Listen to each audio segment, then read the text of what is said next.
아니 하는 경우가 아니라 해야 예. 그렇게 나온다. 물론 그렇게 하면 이제 이분이 안 할 수도 있겠지만 그렇죠. 그렇게 하다 사고가 나면 어떡합니까? 그러니까 사실 좀 보수적으로 얘기할 수밖에 없지 않냐. 저는 그런 생각이 드네요. 그렇죠. 예. 저도 뭐 그렇게 생각을 합니다. 예. 예.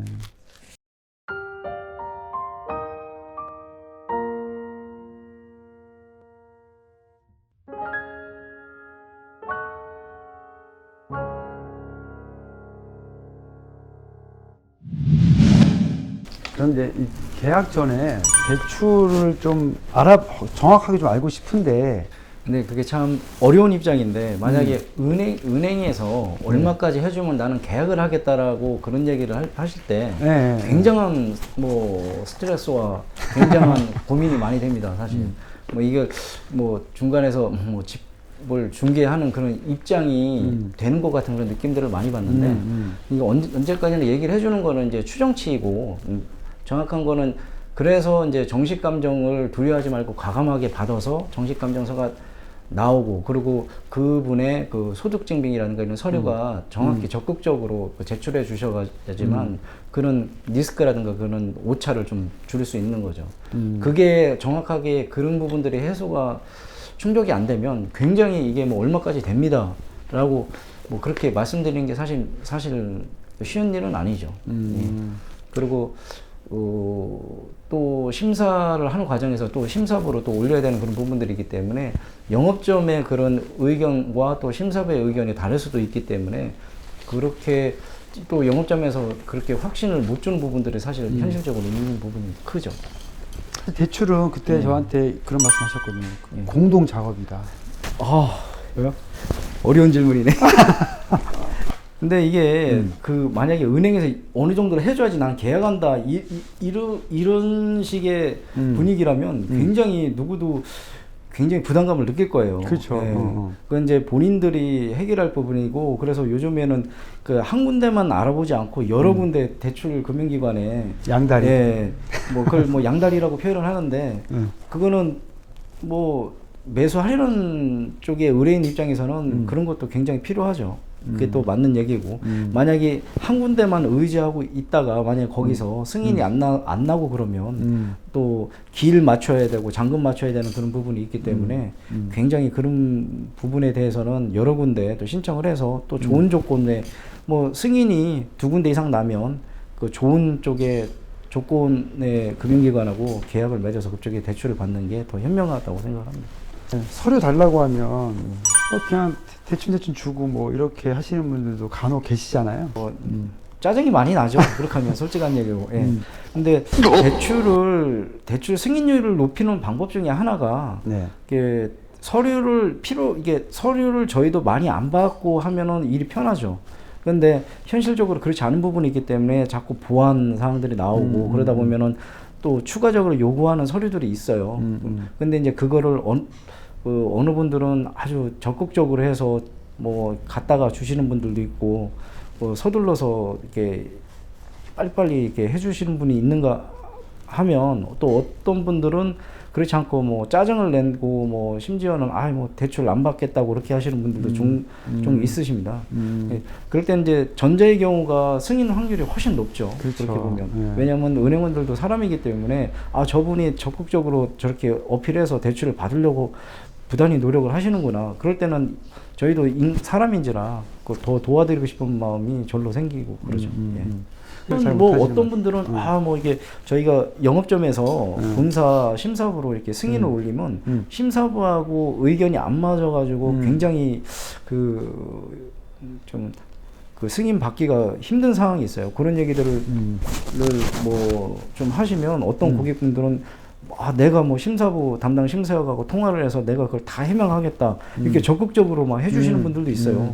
예, 굉장히 근데 현실적으로 그게 불가능하죠. 왜냐하면 공정성이랑 이기 때문에 담당 심사역이 뭐 전화 직접 통화하고 그런 경우는 없죠. 없는데 그 정도 의지는 비춰야 된다. 그렇죠. 그렇게 해야지 뭐 그래서 그렇게 많은 자기 정보를 얘기를 해주셔야지 여기서도 그 정보를 가지고 또 담당 심사역하고 대화를 할 때 뭐 해명도 할 수 있는 거고, 설명도 할 수 있는 거고, 입증도 할 수 있는 거죠.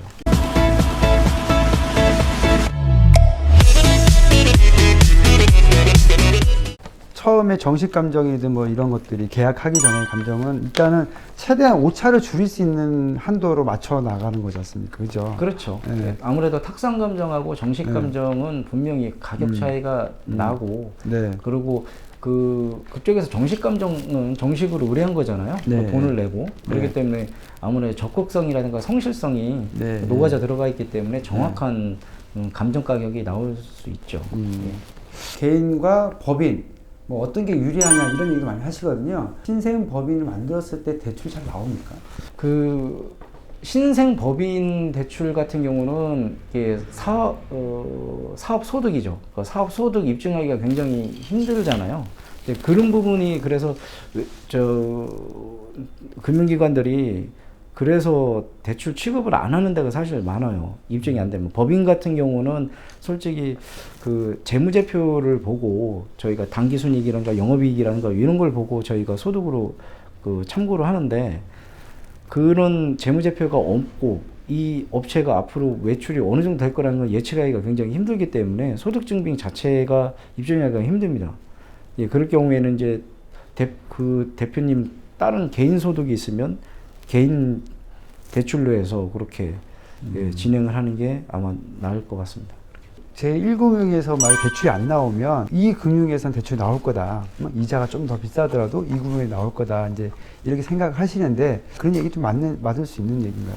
뭐 맞을 수는 있죠. 1금융권에서 일단 개인 주택담보대출 개인 가계자금은 1금융권이든 아니면 보험사든 2금융권이든 대출 규제는 똑같습니다. 똑같기 때문에 거기서 안 되면은 2금융권에서 거의 안 되는 경우가 많고요. 그 다음에 이제 사업자 대출 같은 경우는 좀 유도리는 있죠. 예, 아무래도 LTV 문제라든가 그러면 시중은행보다 좀 유도리가 있기 때문에 금리가 높더라도 그런 부분 보시고 뭐 대출 신청하시는 분들도 간혹 있습니다. 네. 대출이 얼마입니다. 얼마 나옵니다. 함부로 대출은 얼마 나온다라고 말할 수 있는 상황은 아닌 것 같습니다. 그죠?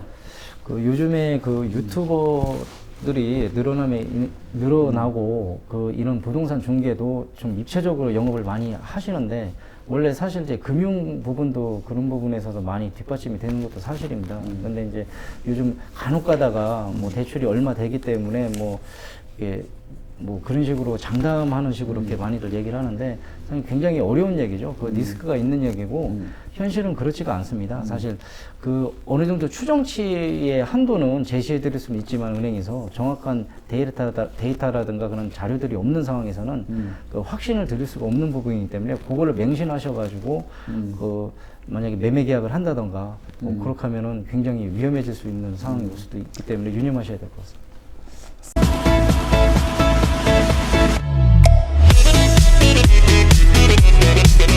아무튼 오늘 좀 이렇게 유익한 시간이 되셨는지 모르겠네요. 대출에 관련돼서 궁금한 사항이나 필요한 사항들은 저희 우리 신태석 과장님한테 직접 전화 주셔서 편하게 또 이렇게 문의해 주시면 감사하겠습니다. 다음 시간에도 더 좋은 소식으로 더 좋은 내용으로 찾아뵙도록 하겠습니다. 네, 감사하고요. 이상 아이디 부동산의 권상환 대표였습니다. 예, 저축은행의 신태석 과장이었습니다. 네, 수고하셨습니다. 예, 수고하셨습니다. 네.